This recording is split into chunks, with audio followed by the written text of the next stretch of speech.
Huwag po natin ipakita na tayo po yung mga patay gutom. Na takot tayo magkaroon deployment ban, baka magugutom tayo rito. No.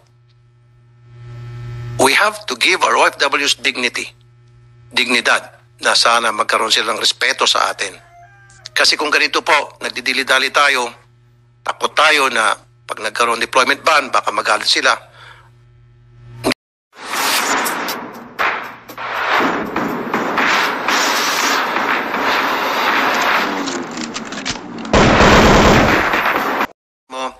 Na nagpadala po si Secretary Tudso Ople sa Kuwait ng fact-finding committee para mag-gather ng mga ebidensya or evidence-based using your own words and data para malaman kung anong pwedeng magawa at maaari pang gagawin. So, ang tanong ko po, ano po yung mga ebidensyang nakalap ninyo so far at ano po yung pwede nyo magawa at pwede pang gagawin? Sir, actually po kahapon lang po sila nakarating ng Kuwait. Gawa po ng mga sa visa, yung mga arrangements po na we had to go through, and we thank DFA for the support. So we expect them po to submit an initial report by the end of this week. At makakaasa po kayo na ibabahagi po namin. Very close naman po yung coordination namin sa inyo. What we have so far po ay yung ating initial na mga datos po galing sa ating MWO sa Okay, Kuwait. so ma'am, paiksin na natin, sorry. So, papunta pa lang ng Kuwait. Kakarating lang po. Karating pa lang, so wala pa nagagado na evidence. Okay.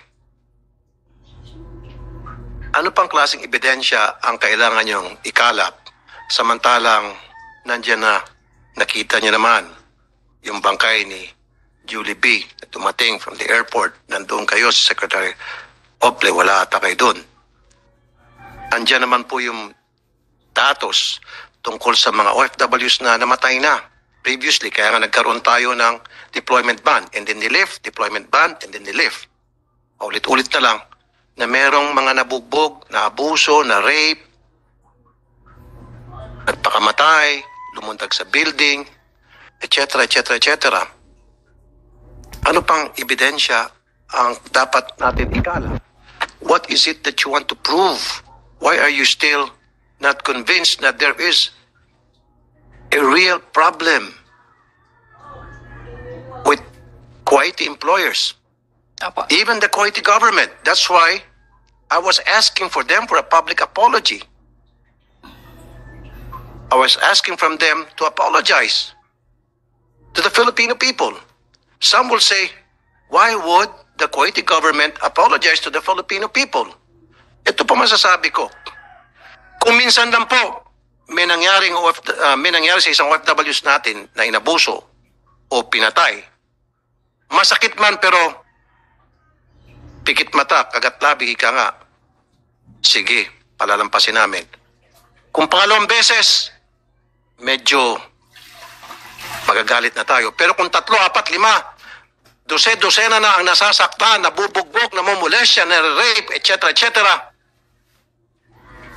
I think it's about time that the Kuwaiti government should really apologize, because that means they're not doing anything to address this problem. Na dapat sila mismo, on their part, kinakausap yung mga ensya nila doon para siguraduhin na hindi na maulit ito yung pang-abuso sa ating mga OFWs. They need us more than we need them. Di po ba? Huwag po natin ipakita na tayo po yung mga patay gutom. Na takot tayo magkaroon deployment ban, baka magugutom tayo rito. No. We have to give our OFWs dignity. Dignidad. Na sana magkaroon silang respeto sa atin. Kasi kung ganito po, nagdidili-dali tayo, takot tayo na pag nagkaroon deployment ban, baka magalit sila. Hindi po eh. Ang tingin ko lang dito, kaya takot siguro, sorry kung may tatamaan, baka may pinoprotektahan tayo rito. Sino pinoprotektahan natin kung takot tayo? Diba? Now, when I say may protektahan, I mean may protektahan ba tayo mga agency, travel agency na nagbebenta ng mga tickets na kinukunan ng mga OFWs o recruitment agency na nagpapadala ng mga OFWs. I don't know. Yun ay aking lamang pakiwari. Opo. Maraming salamat, sir. Unang-una po, kaisa nyo kami.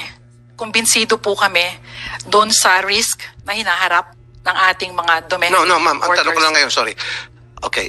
Kayo ho ba ay sang-ayon sa deployment ban na inihiling ko, sinasuggest ko, na para matauhan itong Kuwaiti government habang meron deployment ban, then we sit with them and talk to them Opo. on our terms kung ano mga gusto natin mangyari bago natin i-lift yung deployment ban. Kaso ayaw po ni Secretary Tutso Ople. I don't know why. Napakasimple naman yun. Nangyari na po dati yun. Nag-deployment ban tayo and then nakipag-usap tayo sa mga Kuwaiti government and then ni-lift. Kasi may namatay. Then, months later, may namatay ulit, deployment ban ulit, and then usap and then lift. 1, 2. And I'm just doing what has been done previously. Kaya lang sa akin, this time, I will make sure kapag nakipag-usap tayo sa mga Kuwaiti government, sa mga employers, we will make sure na this will not happen again. Opo. Kaya nga po on our terms, di ba? Opo. Kaso po ayaw po ni Secretary Toots. Sir, linawin ko lang po. Actually po, bukas si Sec Toots at suportado po niya ang panukala ninyo na mag-impose ng targeted ban po. So by that, we mean, yun pong ban na i-impose ay para po sa mga household workers, bound for Kuwait, na mga new hires po. Yun po naman ang marami. Dahil nung binalikan po namin ng datos, sir, yun pong mga balik manggagawa, mga 7 beses na, 6 na beses na, kabisado na po nila yung kanilang employer, yung kultura, yung mga patakaran. Hindi naman po tayo nagkakaroon ng mga problema sa ganon. Ang bulto po ng ating mga problema na nagkakaroon po ng pagmeltrato ay nandun po sa mga new hires na umaalis, sir. Kaya ito po ang sabi ni Secretary Toots na in the immediate, ito ay ating iban muna habang may pag-uusap pong magaganap. Thank you. So in other words, in short, okay po sa inyo yung deployment ban sa mga DH, Opo. household workers, and then may pag-usap tayo sa Kuwaiti government on our terms kung anong gusto natin na dapat masunod, at kapag satisfied tayo, then saka natin i-lift. So okay sa inyo yun.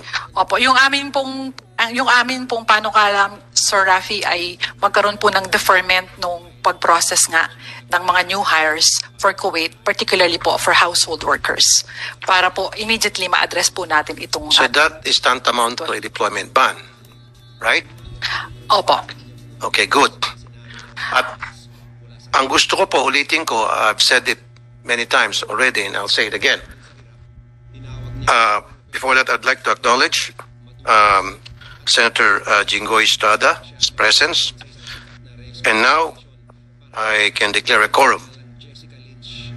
Okay. Ma'am, we recognize the presence of Senator Tolentino as well. And with that, we declare a quorum. Kanina pa, nandito si Sen Jinggoy. Okay. Pinaulit nyo na sa akin to. Okay. Ma'am, yung bang i-require yung mga employer na mag-undergo ng neuropsychiatric exam as well as members of their household, sang-ayon ba kayo doon o hindi? Isa yun. Kasama rin. And then, yung pong i-require ang mga employer na mag-present ng police clearance. Saan ba kayo dun sa dalawa? Okay. Very good. Kasama po ito, sir, doon sa mga nilista namin nga na nasuggest nyo na po na tingnan sa negotiations po. Okay. Pangatlo, sang-ayon po ba kayo na mag-public apology ang Kuwaiti government? Oo. So we will yield to the DFA, although the information po is that naglabas po sila ng apology letters. May detalye po si Yusek Bernard, if we may. Yusek, naglabas ba ng apology letter Magandang ang Kuwaiti umaga po. government? Magandang Apologizing to the Mr. Filipino Chairman. people? Opo. Po. Meron pong official communication ang embahada po ng Kuwait through their ambassador dito sa Pilipinas para po sa pamilya ni Julie B. Ranara, at sila po ay humihingi ng condolence, paumanhin sa nangyari, at sinisigurado po nila na mabibigyan ng hustisya. No, sir. Yung I'm sorry, sir. Yusek Olalia, I'm sorry. I'm not asking if they did apologize sa relatives ng deceased. What I'm asking if they are apologizing to the Filipino people, and I'll tell you again for the second time, okay lang po sana. Sabi ko nga, kahit nakagatlabi, pikit mata, masakit sa damdamin, kung isang beses lang na OFW natin ang namaltrato o pinatay. Pero paulit-ulit na lamang, time and time again. Every week, every month, every year, meron pong naabuso. And I have the data sa programa ko sa Wanted sa radyo to support that. Now, alam to ng Kuwaiti government. At least man lang sasabihin nila, we apologize to the Filipino people, to all the OFWs. Don't worry, we'll do our best this time na to lessen or to not let it happen, or at least to lessen incidents like this. Something to that effect. Assurance that they will do something, because they're not doing anything for me. Or if they're doing something, they're not doing enough. Di po ba? They should show sincerity on their part na they want to put a stop on the abuses being committed to our OFWs. Di po ba? So siguro, sir, hindi naman siguro labis yun. Paglalabis para sa akin na hilingin sa kanila ang mag-public apology.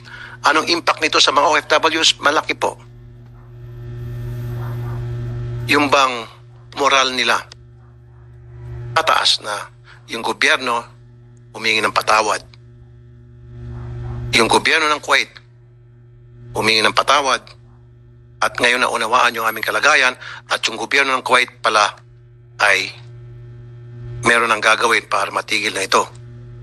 Yung gobyerno ng Kuwait, naramdaman pala nila yung aming naramdaman. Diba? Yun lang po yun eh. Diba? So maybe you can go back to the ambassador of Kuwait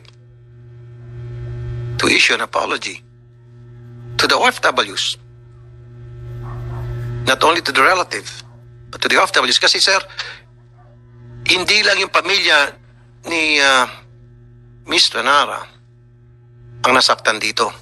Maging ang lahat ng kapwa niya OFWs sa buong mundo. Do you believe me? Sa buong mundo, even non-OFWs. Masama ang loob. So an apology in place, kahit papaano, makagaan ang damdamin ng mga Pilipino. Okay? Now, before I proceed, again, I'd like to acknowledge the presence of Senator Jinggoy and Senator Tolentino. Senator Jinggoy, do you have an opening statement, Senator? I will just waive